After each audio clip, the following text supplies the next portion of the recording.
Are you having a hard time figuring out what to get Dad for Father's Day? You should check out Row 1 Brand's Vintage Pictorum Gallery. They have America's best sports art. With over 7,200 historic sports prints, you're assured to find something unique for Dad this Father's Day. Instead of a boring old tie, get him a historic baseball photo taken by Henry High Sandom at the historic Polo Grounds Stadium in New York City during the 1894 Temple Cup. Or, if he's an NFL buff, check out the 1963 vintage NFL poster. These are so good looking that you'll be amazed how they turn out. Shop now at sportshistorynetwork.com/row1 and save 15% off your order.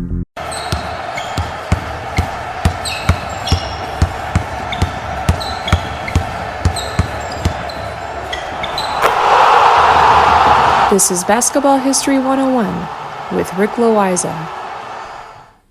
Welcome back to Basketball History 101, part of the Sports History Network. I am your host, Rick Loayza, and this is the podcast where we bring to life some of the forgotten stories from basketball history. And today we bring you the story of the Cagers. Now, the Cagers were not a team. The word Cagers was used to describe basketball players in the 1920s and 1930s. The name came simply from the fact that many professional basketball leagues had players playing in cages. Now, I know that sounds totally awful, but let me explain. Professional basketball of 100 years ago was a much rougher game than it is today. Now, I'm not talking about the time in the late 1980s or the 1990s when the Bad Boy Pistons teams were running roughshod over the rest of the league. The Bad Boys Pistons looked like a bunch of Boy Scouts compared to what basketball looked like in the 1920s. Back then, there were very few rules about contact and what the consequences would be from that contact. If the player with the ball was fouled, he was typically given free throws. But if you fouled a defensive player away from the ball, it just meant losing possession of the ball. Now, given the fact that there was only one referee, he could not see everything. The referee was usually watching the guy with the ball. Off-the-ball fouls were common and serious, and I am talking about a hard elbow to the ribs or even a punch to the back of the head when the referee was not looking. This kind of thing happened all the time back then. The owners of these teams were okay with that. They liked the extremely rough play. They would even promote the physicality of the game like it was professional wrestling. Fans would buy tickets as much for the fights as they would for the basketball. If you ever see pictures of professional teams from this era, you will notice that many of them are wearing knee pads and elbow pads. They wore that stuff for protection. It was getting to a point where if things did not change, you would not be able to tell a basketball player from an American football player. It really was getting that physical where wearing pads was considered a good idea. There was no such thing as charging back then. Even headbutting was allowed. An offensive player would dribble right down the middle of the court, headbutting every defender on his way in for a layup. It was considered perfectly legal to do so. Some basketball people started discussing the need for helmets. Thankfully, it never got that far. A sports writer by the name of Rod Cooney wrote in 1931 in Sports Story magazine about a dribbler who went in for the headbutt but accidentally headbutted his own teammate who had gotten in his way. The teammate fell back and knocked over another teammate, and all three men fell down and turned the ball over. Everyone knew back then that you should never take women or children to a professional basketball game. The game itself was just too rough, and the language was even worse. It was not considered a proper basketball game unless there were a couple of black eyes and broken noses among the players. Another sports writer of that day said that gladiator combats of ancient Rome were insignificant compared to basketball. Cooney wrote in a separate story of a player who started a fistfight with a second player. Well, after the game, that second player's brother broke into the locker room of the first player with a loaded gun and demanded an apology. It was also common for fans sitting courtside to pull the leg hairs of an opposing player or even give them an elbow as they ran by. In some of the worst cases, a fan would burn an opposing player with the tip of his lighted cigarette. Yes, smoking was still allowed indoors back then. Sometimes the arenas would fill up with so much smoke from the thousands of cigarettes being smoked that the fourth quarter was like playing in a fog. Fans sitting at the top of the arena could barely see the ending of most games because the smoke was too thick. Could you imagine a fan in today's NBA arena putting out his cigarette on James Harden's leg as he was about to inbound the ball? That fan would not only go to jail, but probably be banned for life by the NBA. But back in the 1920s, it was just considered a Tuesday. Today, the typical elite basketball player is extremely tall, quick, and uncommonly athletic. Just look at a guy like Giannis Antetokounmpo, who was probably the most prototypical basketball player body-wise. But back then, because of the wrestling matches that basketball games turned into, the kind of player that a team wanted looked more like an American football player or a rugby player. You wanted a player who was tough and could handle himself physically. And if he could make a few layups, so much the better. Now, if I am not being clear enough, it was absolute chaos during many professional basketball games during the 1920s and 1930s. So somebody came up with an idea to put a cage around the court to separate the players from the fans. This is a good place to take a break, and we will be right back with how having the cage changed the way that the game was played.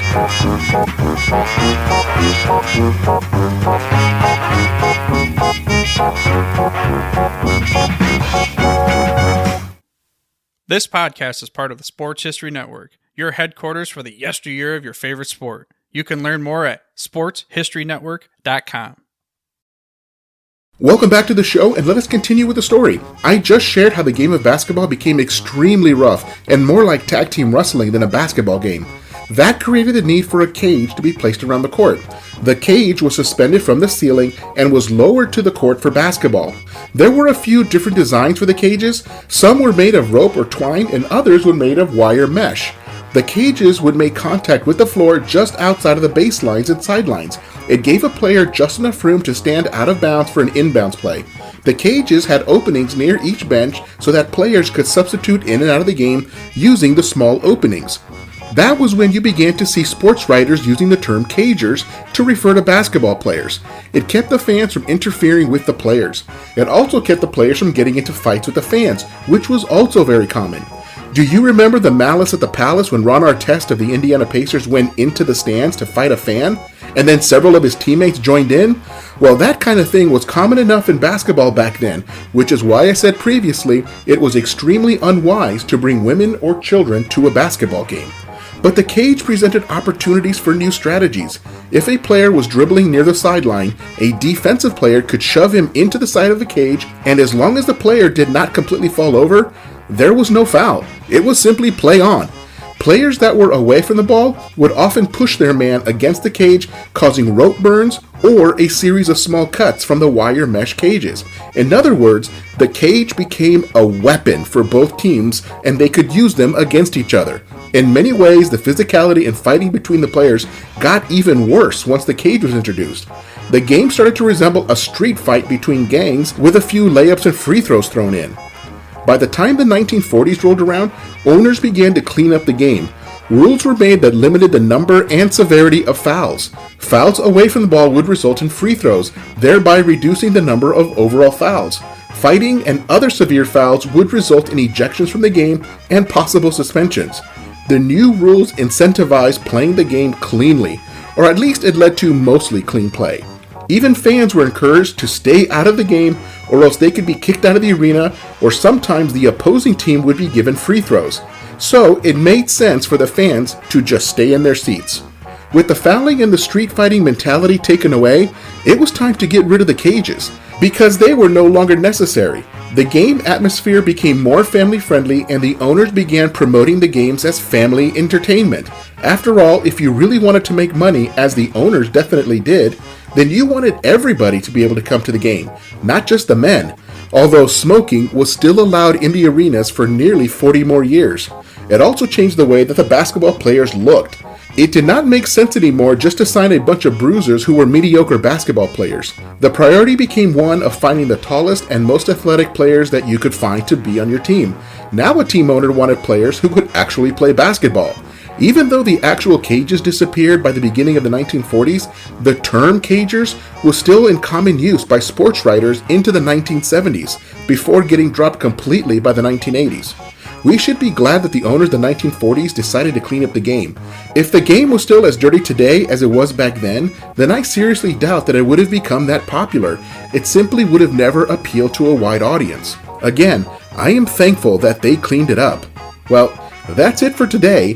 That is how the term cagers became associated with basketball. Join us next time when we do a profile on the career of Arvydas Sabonis. He is still considered by many to be the greatest player that Europe ever produced. That's next time on Basketball History 101, part of the Sports History Network, the headquarters of sports yesteryear.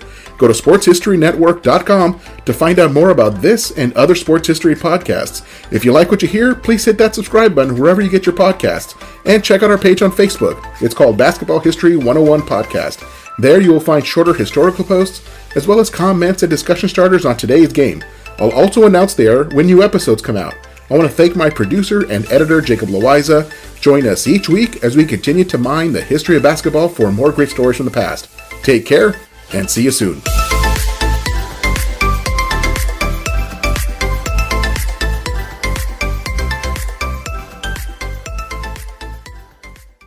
He went into coaching, where he continued to refine his pivot approach to playing basketball. He coached the Detroit Eagles, Sheboygan Redskins of the old NBL, and the Cleveland Rebels of the modern NBA.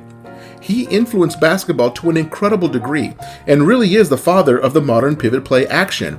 He laid the foundation for how basketball is played. Of course, over the years, other coaches have taken the concept of the pivot and taken it to even new heights. But it started with Dutch Denner, and we should never forget that. He retired from coaching with the conclusion of the very first season of the NBA. The Cleveland Rebels only played that very first season and then went out of business, which means that everyone on that team was out of a job.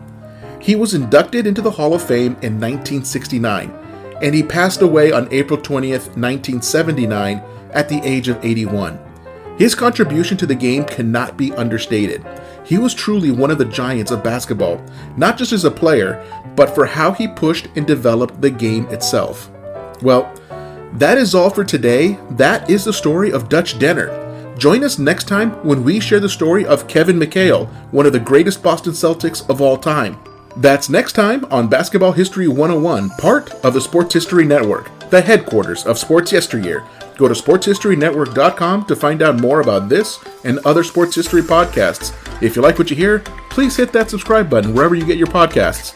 Also, go ahead and give us a rating and a review, and that will help others to find this podcast more easily. And check out our page on Facebook. It's called Basketball History 101 Podcast. There, you will find shorter historical posts, as well as discussion starters on today's game. I'll also announce there when new episodes come out.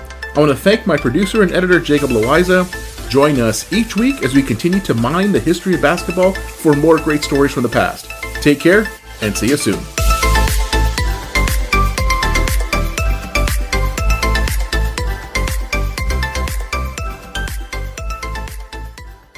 We here at the Sports History Network proudly partner with 26 podcasts, all revolving around the history of sports.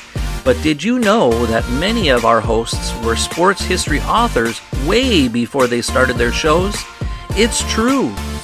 We've got Joe Ziemba, host of When Football Was Football, Joe Zagurski, host of Pro Football in the 1970s, Mark Morthier, host of Yesterday's Sports, Tommy Phillips, host of Lombardi Memories, and Scott Adamson, co-host of From the 55-Yard Line.